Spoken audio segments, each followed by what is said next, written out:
everyone. Welcome to the wonderful event, Top 15 New Hot Destinations for 2023 with Girls Guide to the World. My name's Tanuja. I'll be your host today, co-facilitating this lovely workshop by Doni Belau. And some information about Doni Belau. She's the founder of Girls Guide to the World, one of the largest ladies-only tour companies. Doni shares ways to travel, bringing her deeper meaning and connection. Girls Guide to the World specializes in high-end trips that aim to connect you deeply to a place yourself and to each other. That's their motto: meet as strangers and depart as friends. It was founded in 2009, and Girls Gone to the World facilitators facilitates approximately 50 trips, retreats, and adventures each year, never taking more than 10 women on a trip. Doni will share her smartest travel hacks as well as 15 of the hottest global destinations in 2023. And if you'd like to connect with us here at Wonderful, you can follow us on Facebook as well as Instagram. And you can connect with Doni at her website, girlsguidetotheworld.com.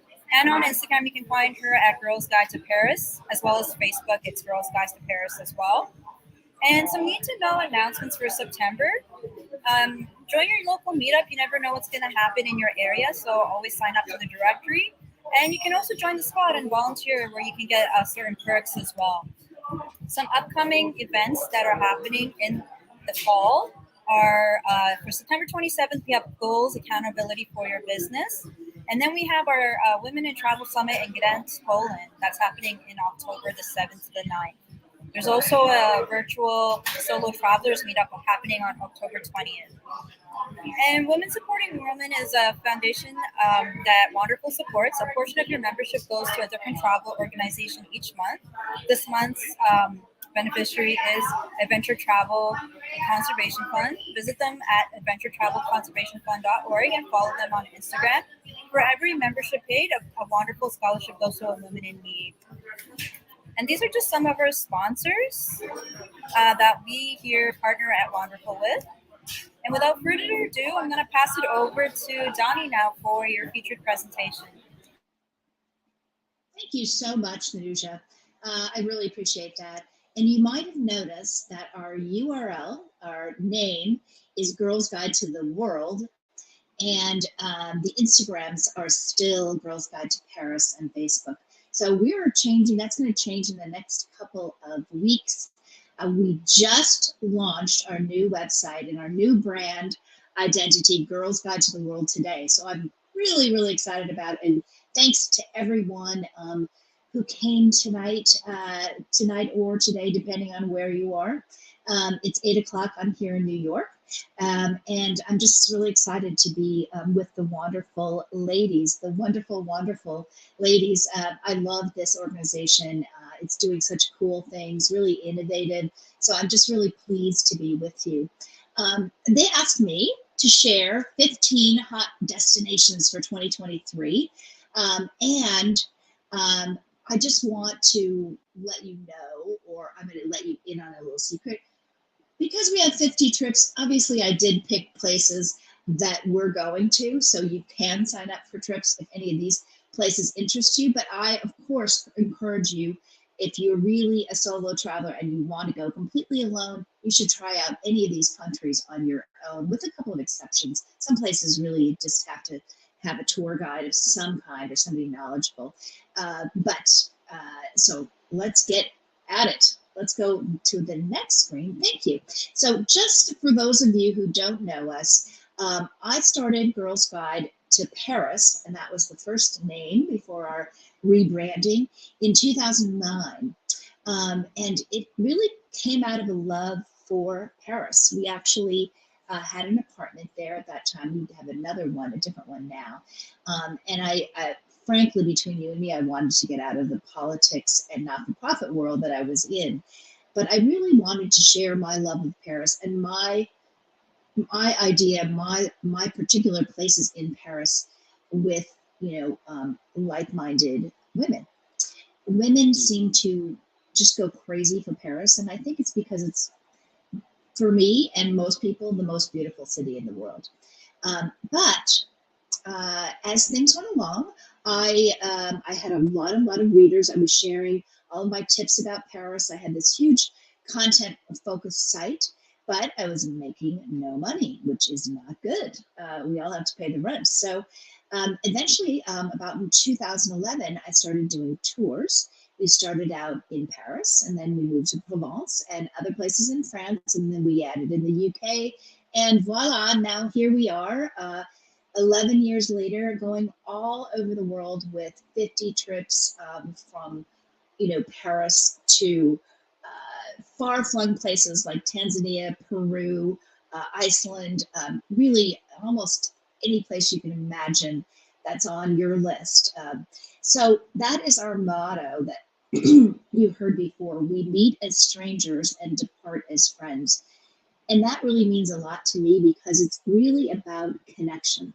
And I know Wonderful is really about that too, because we want on our trips, and I know what Beth and everybody on your team is also all about, is connecting with other like-minded women and being able to travel with them. There's so many women. It's something like 50% of women in the United States, and I'm sure it's similar in Canada, are single. And also, there's plenty of women that have a partner that maybe that partner doesn't want to do the same kind of trips or can't do the same kind of travel that you can.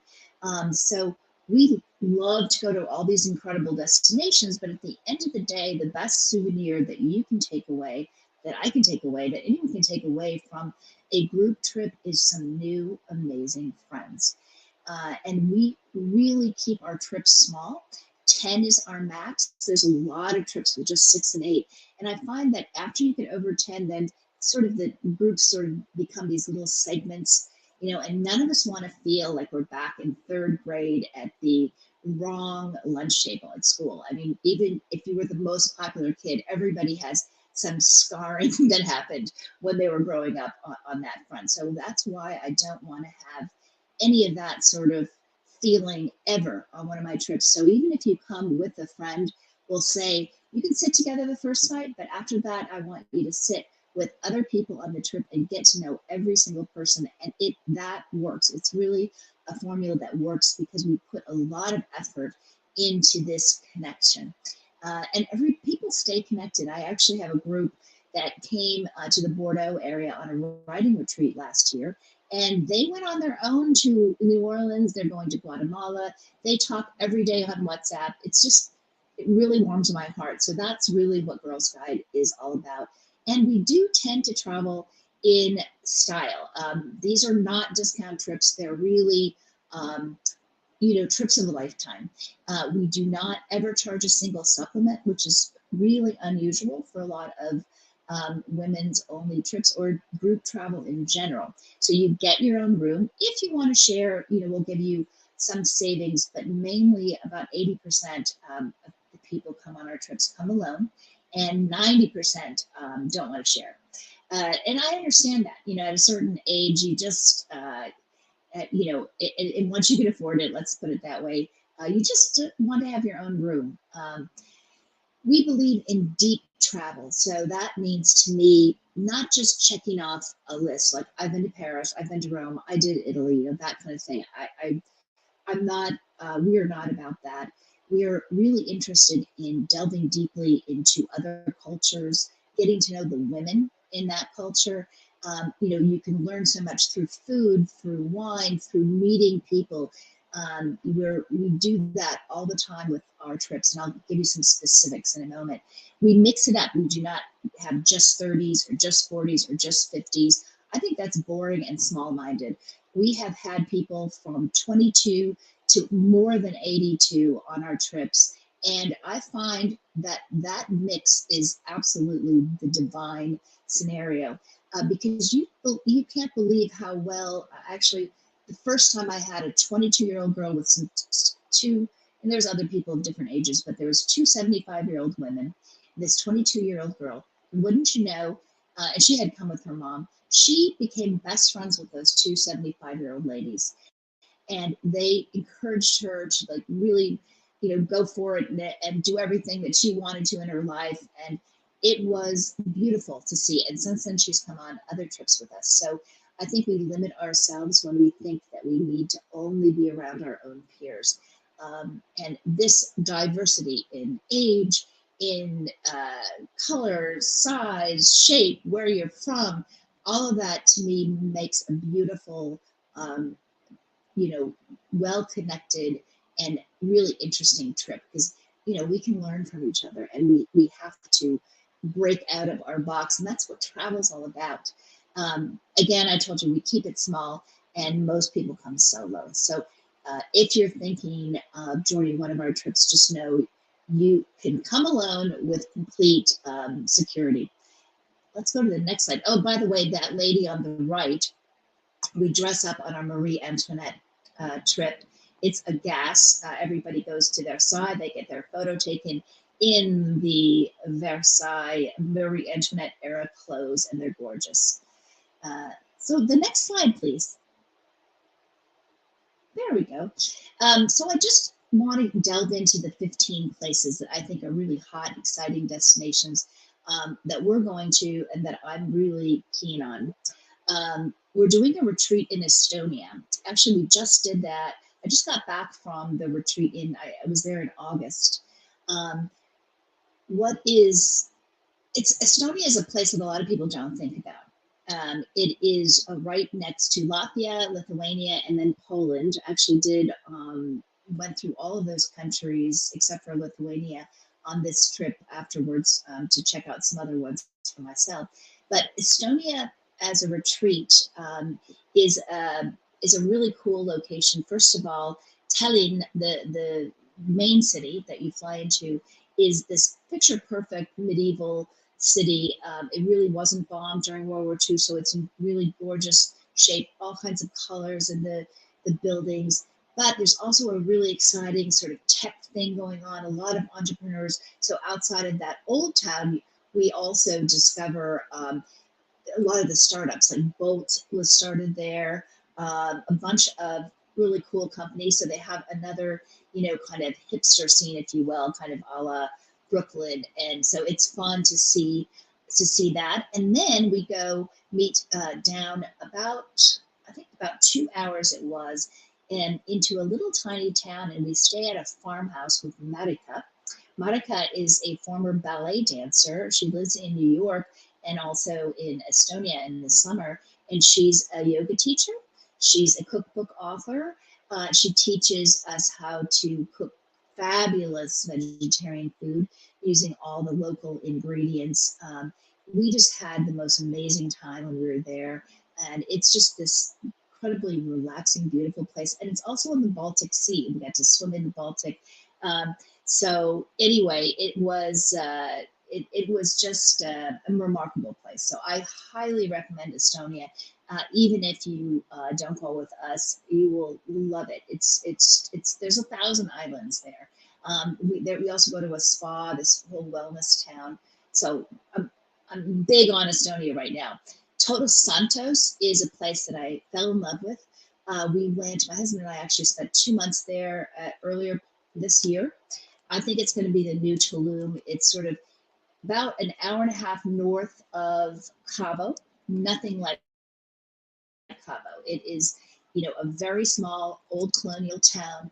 There's most of the streets are still sand, and then of course you've got the gorgeous Pacific Ocean.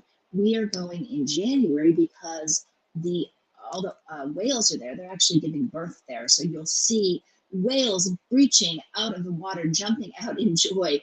And it is just, every day you'll see more than 10 whales. We've seen 50 on some days. We're going to go whale watching.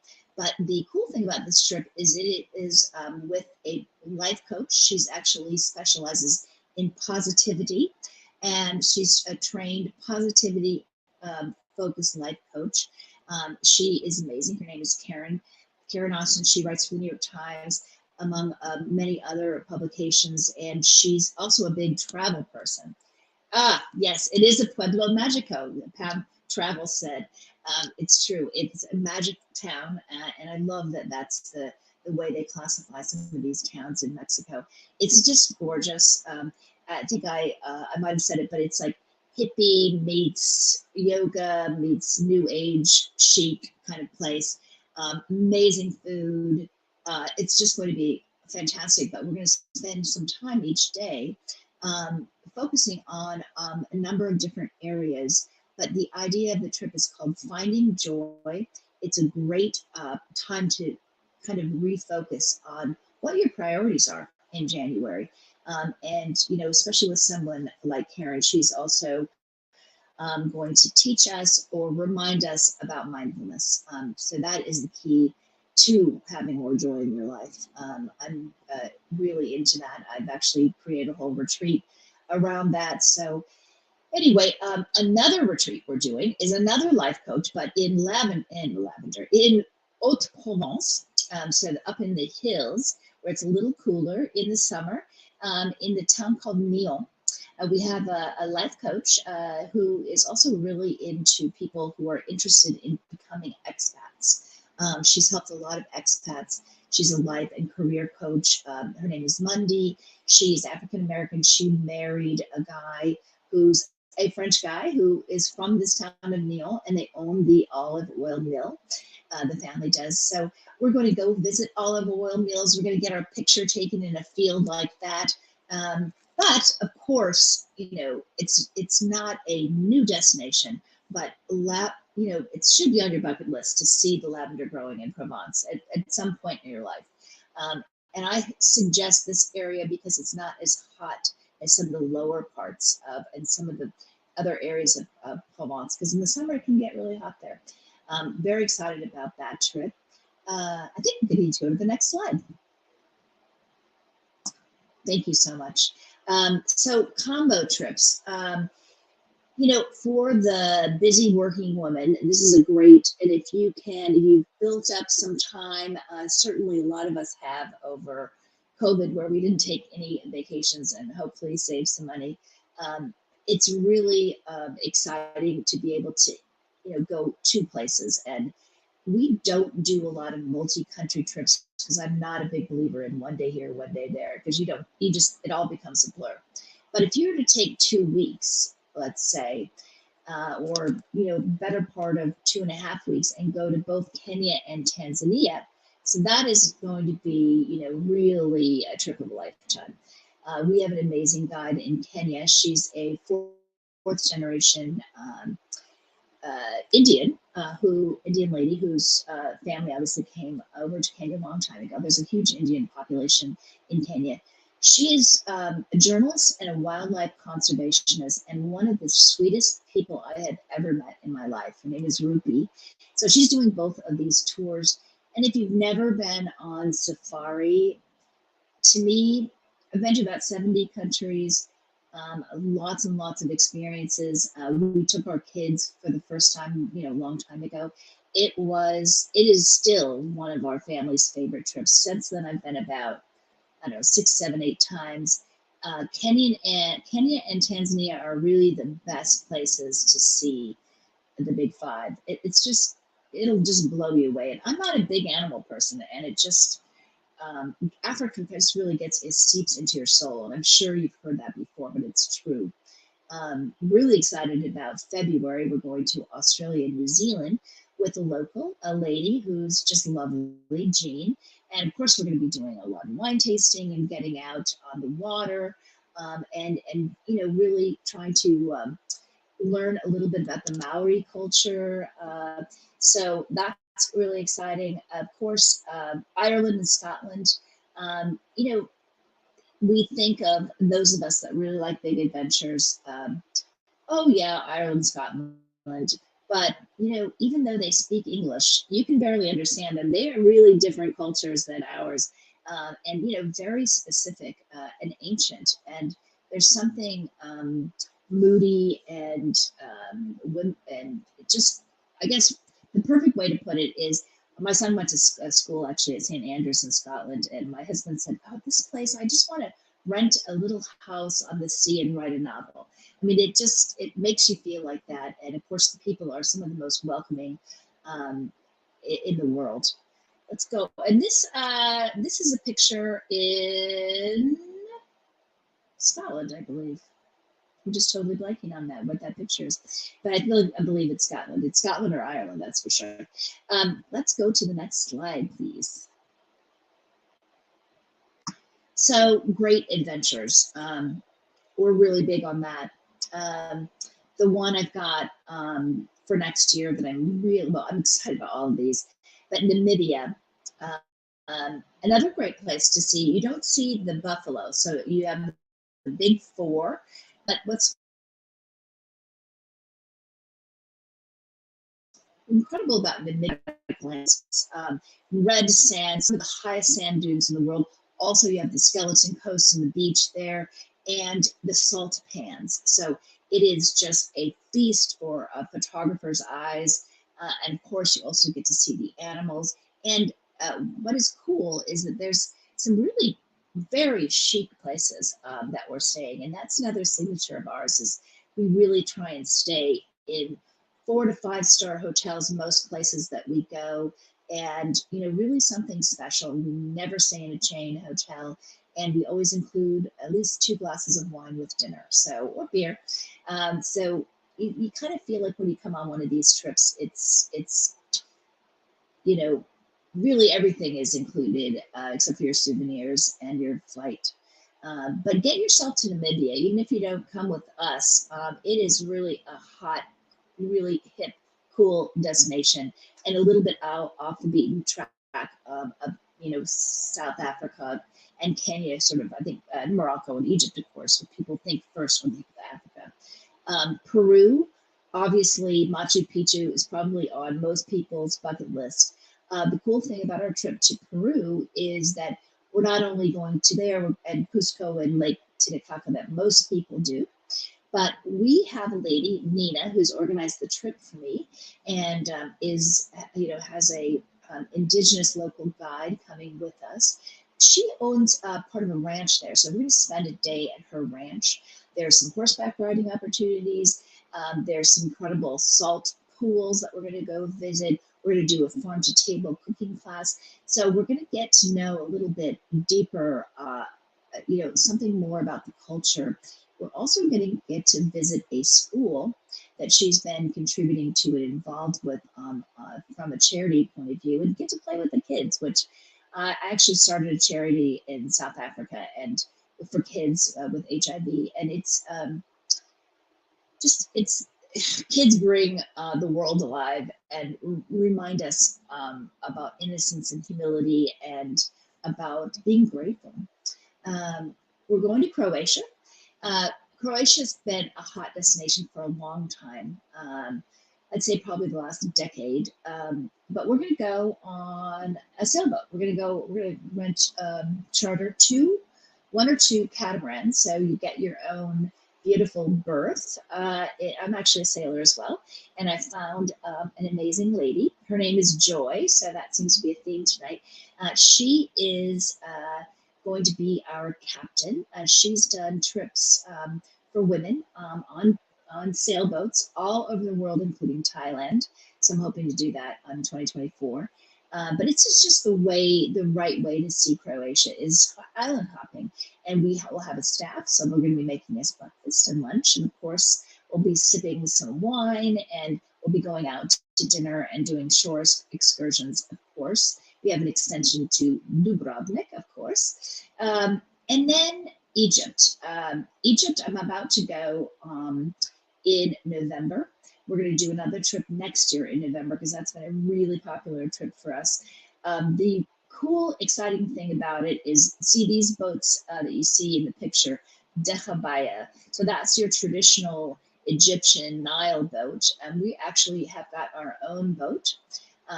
Not that I own, that we've chartered with a sailor, of course, a captain and his wife. So he's Egyptian, she's English.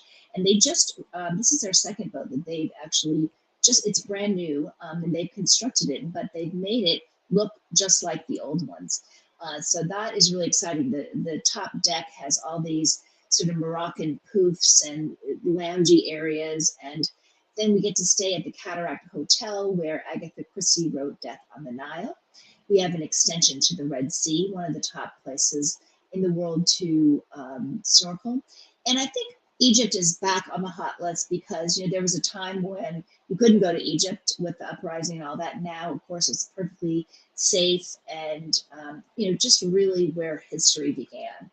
So, I mean, get yourself to Egypt. And I know I'm giving you way too many options, but the world is big. There's so much to see. So I think we have another slide.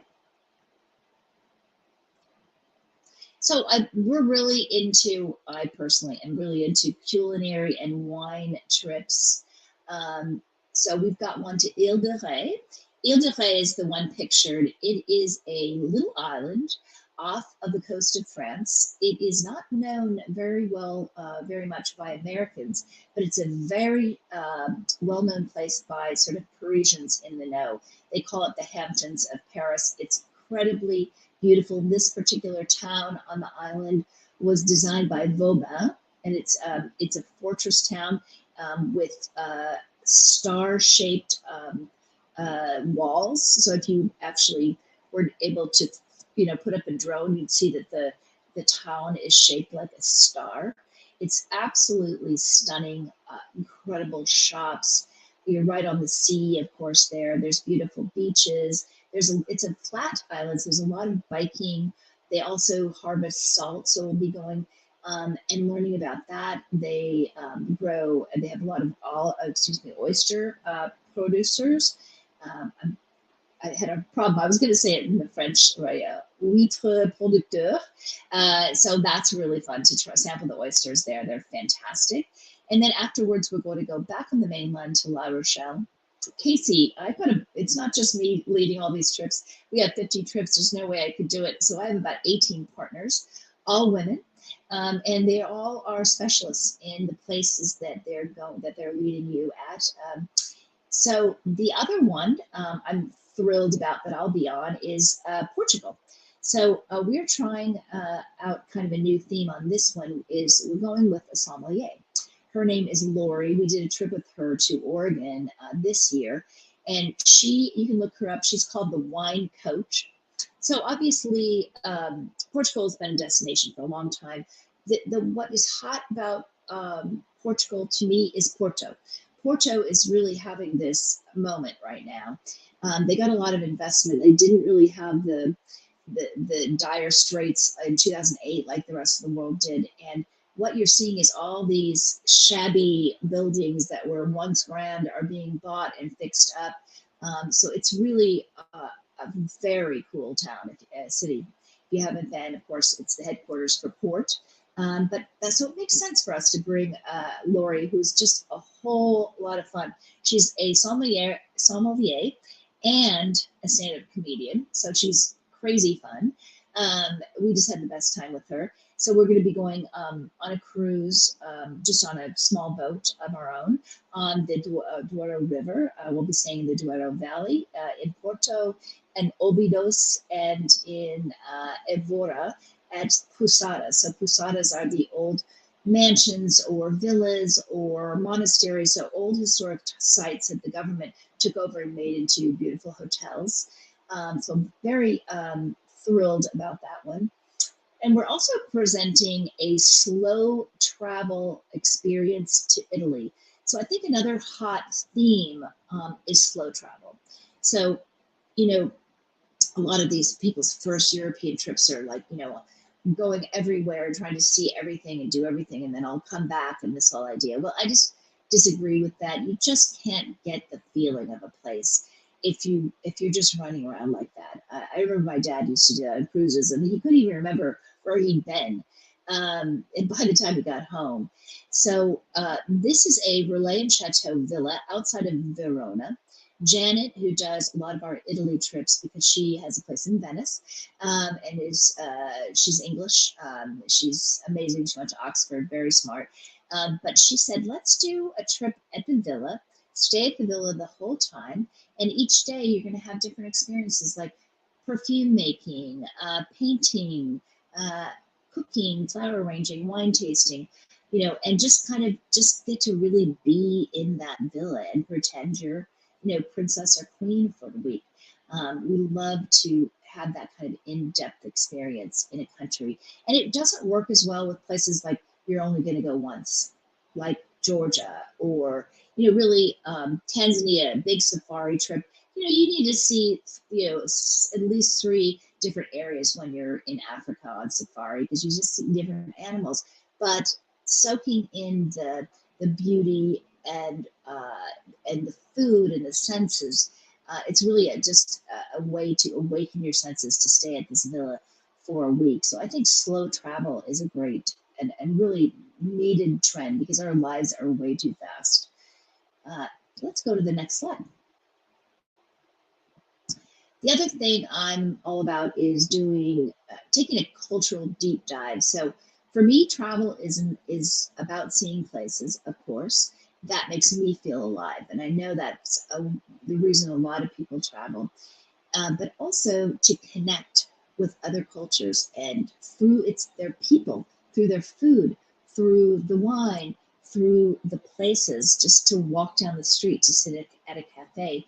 This taking this cultural deep dive into a place really brings it alive. And I think the goal overall is not only bonding with the other ladies on the trip, walking away with new friends, but also starting to feel like, everybody in the world is really not that different from me. And I think that is something we really need now on the planet. It's for us to really connect as humans. We all want the same thing. We all want to be loved. We want a decent dinner on the table for everyone, our kids, if we have kids, to grow up in a safe place. So the more I travel, the more I see that we really are the same. But it's so much fun to learn about these cultural differences and try and understand how that came about. So Turkey, we're going to be going to in the fall. We'll be doing all the classic things, going to, doing the hot air ballooning in Cappadocia and staying in a cave hotel, going to Istanbul, staying at the sea at the end. But we're also going to meet some women artisans and get our hands dirty and do some hands-on learning about the art and artistic culture. So this came about by meeting a woman who's an artist in Turkey. And so she's created a really special bespoke tour for us where we can meet these ladies, spend some time with them, and learn their craft. Obviously, we're not going to become masters, but we'll just get our hands dirty a little bit. And I think that will help, make Turkey come alive for us even more than, just being in that fabulous balloon ride. So Oaxaca in Mexico is one of my favorite places in the world. We've spent months there at a time, and I'm completely in love with this place. It is a picture perfect colonial town, but it's real. It's not been taken over by Americans. It's truly Mexican. It's got one of the most beautiful churches in the entire Americas from the 1500s. We're going to go there both in February for Carnival. They do it's nothing like Rio. They do their own version, and it's just a 1 day parade. But the big thing about Oaxaca is it's the culinary capital of Mexico. So Oaxaca is as hot as it can be. You really need to get yourself down there. It's affordable. It really has the best food in Mexico. You can go to really Michelin level star dining restaurants for $40 a person. Living for a long time in New York, it was incredible to spend 2 months there. But we're also going to go back during the Day of the Dead, which of course is a really important. It's not just 1 day; it's 3 nights. So it's October 31st, the 1st, and the 3rd. We'll be going for the better part of a week, and you're going to be going with a guide that I have, Letitia, who's from Mexico. She lives in LA. She's also an artist, and she makes those headdresses that you see there. So everybody's going to get their own headdress and really be part of the festival. It's a really cool time where you learn. Actually, you're going to learn all about it, but I'll just say it quickly that your ancestors, they believe your ancestors come back and visit during this time. So they put out mezcal for them. Of course, we'll go mezcal tasting. And it's really a happy thing to welcome your ancestors back. So I think it will be, it's a big deal there. It's kind of the epicenter for the Day of the Dead. And we have an amazing guide there as well as Letitia. Crete, I went to for the first time this year. What's cool about Crete, and there's, I love Greece. I could go there every year to a different island. But Crete is the home, and this is that picture you see with the colorful buildings in the sea. That's called Chania, Hania, really, and it's a Venetian port. A lot of people, it's if you look at it where Crete is, it was strategically located, so a lot of different people took it over and conquered it at different times. But there's an incredibly ancient culture there called the Minoan culture, pre-Greek. And what's cool about it is that for 2,000 years, the head of that, the people who were head of that culture were women. There were women priestesses, and there was, when they look back archaeologically, they find no evidence of any war. In other words, there was no tools of war. So they lived in peace because women were leading the show there for 2,000 years. And there's really almost nothing else like that in history. I mean, correct me if I'm wrong, but I was completely blown away by that. So we learn all about these amazing women and all kinds of stories and legends and myths and muses, and it couldn't be more fascinating. Plus, the food is great. The wine is amazing. It's like any other Greek locale, but the Cretan food is probably the best of all. And this was told to me many times by people from different islands and from Athens. So Crete is it's really a rock star destination for Greece. It's just one of the very best places you could go. Hilly and large, so there's a lot of diversity. They drink more. They don't drink, but they use more olive oil than any place in the world. Everybody has a whole bunch of olive trees. So let's go to the next slide. So those are my 15 destinations. I want to give you some of my travel hacks, which we promised. And I know I want to also give you some time if you want to ask questions. So some of you guys I know are big travelers. You might already know some of this, but I always search incognito, and you just hit file on Chrome or Safari, and you search incognito so that they can't put cookies on you when you are looking for airfare. That's really important because otherwise, you go to Skyscanner, which is skyscanner.com is my favorite place to buy tickets.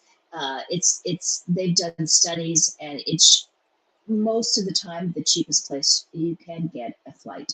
It's different, of course, if you're looking to use miles, but skyscanner.com. But if you notice, like when you go and look at a trip, oh, this is a pretty affordable trip to London. And then the next time you go back, oh, it's gone up. That's because they have cookies on you.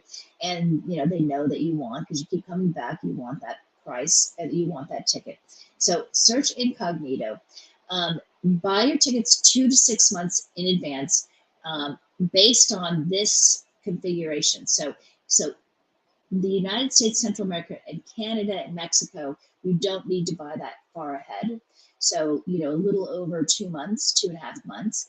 Caribbean, more time, that's the most. So you can kind of see, this was cheapair.com did this analysis.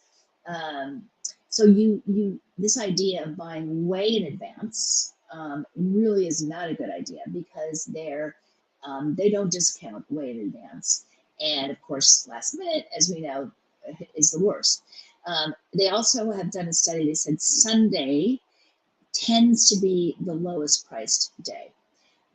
That's one of those variable things, not always true, but check on a Sunday. Here's my other little hack, which I hate to even share with you because I don't want too many people doing this. It's worked for me so well, but since you guys took time out of your afternoon or evening, I'll let you know. I'm all about booking the most affordable flight because I want to go more places rather than spend crazy money to sit up front.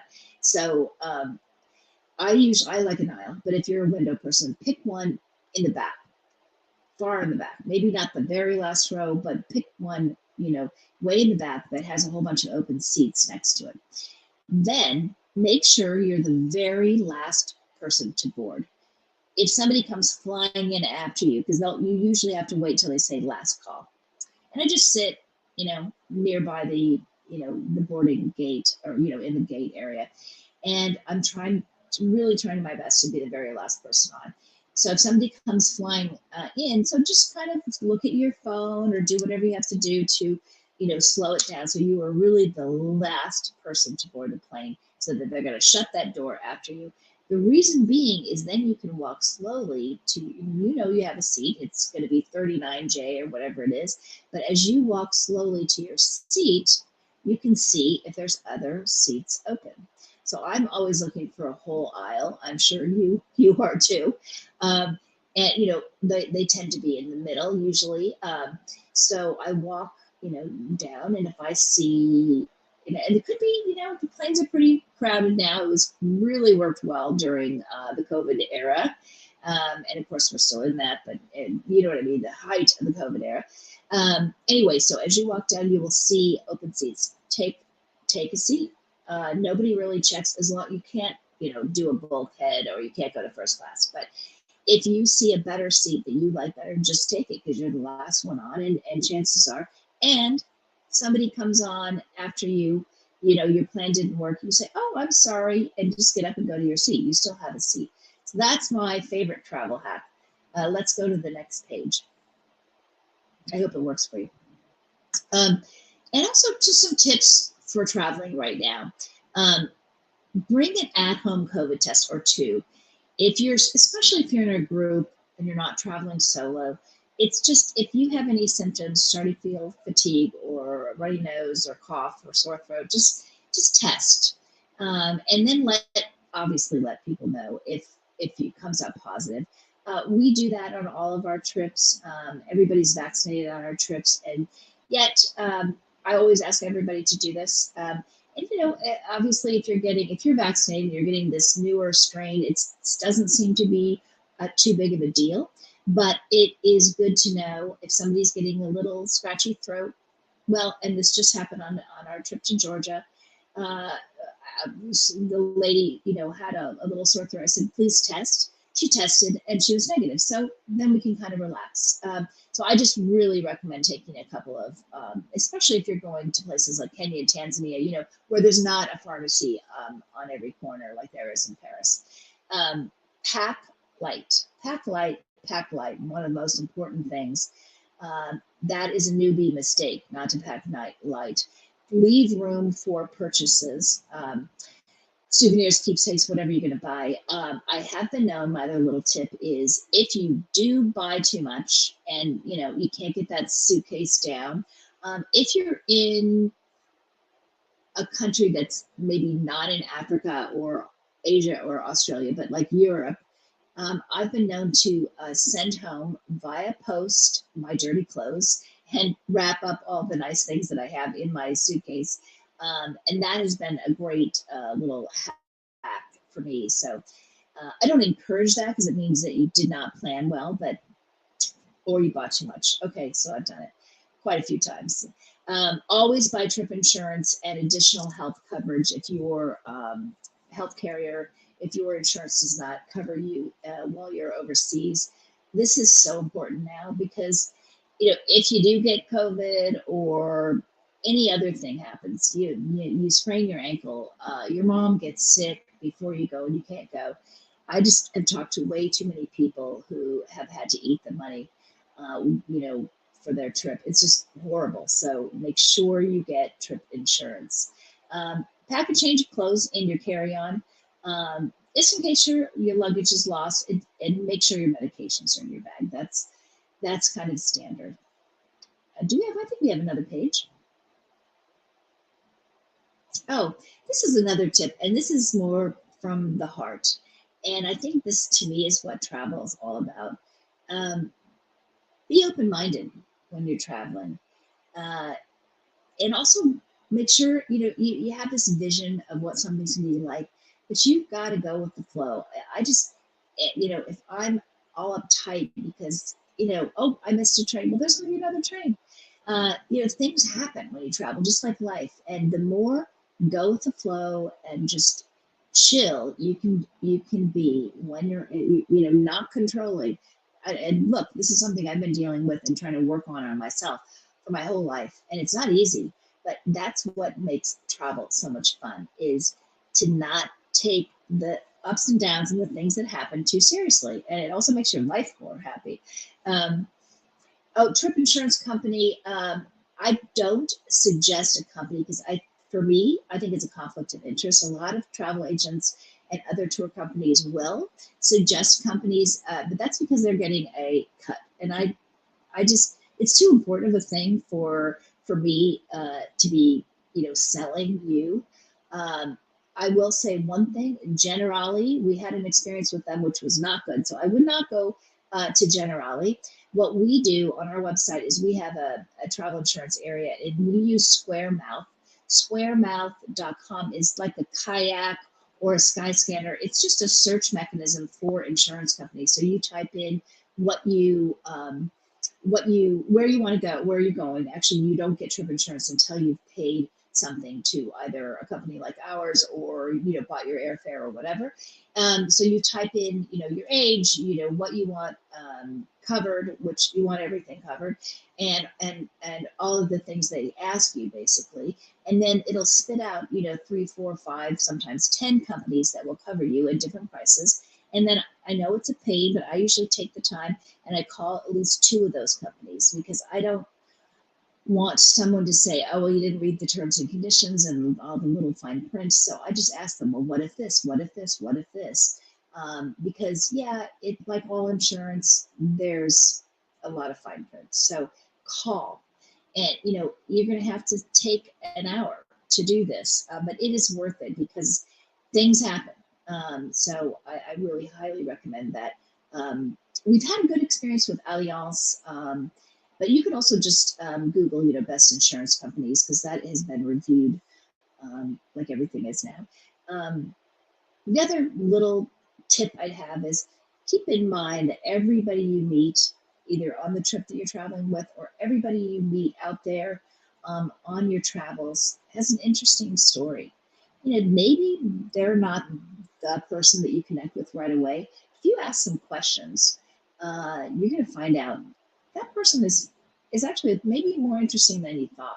I love to try and turn a situation where I see somebody's a little shut down or not open to, and people, as soon as you ask questions about them, they open up. And to me, that's really one of the things I'm here on the earth to do, is to connect with other people. And I really want that to be sort of my mantra, if you will.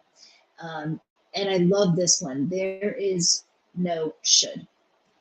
So we get really wrapped up in, oh, well, this should be this way, and this should be this way, and this should be this way. And every time you say should, well, it's not. So this thing is not that way. So you can say it should be, but if it's not, you have to deal with what is. And as soon as you can make peace with what is, and I'm not saying make peace with horrible things that are happening, you're going to do everything you can to right a wrong. But, they should have 2 pillows on my bed. I'm talking about, the smaller things, but the things that kind of irritate you because you're saying, oh, this should be this way.